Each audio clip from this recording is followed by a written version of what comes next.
بسم الله الرحمن الرحيم. إذا السماء انشقت وأذنت لربها وحقت وإذا الأرض مدت وألقت ما فيها وتخلت وأذنت لربها وحقت. يا أيها الإنسان إنك كادح إلى ربك كدحا فملاقيه.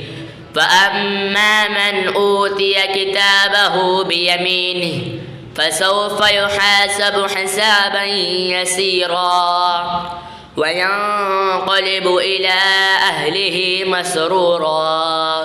وأما من أوتي كتابه وراء ظهري فسوف يدعو ثبورا ويصلى سعيرا إنه كان في أهله مسرورا إنه ظن أن لن يحور بلى إن ربه كان به بصيرا.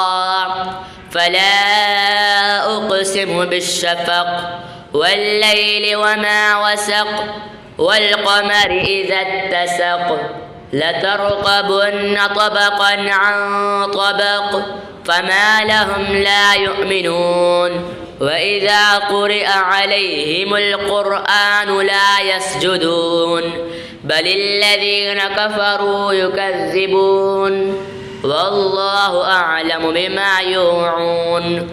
فبشرهم بعذاب أليم إلا الذين آمنوا وعملوا الصالحات لهم أجر غير ممنون.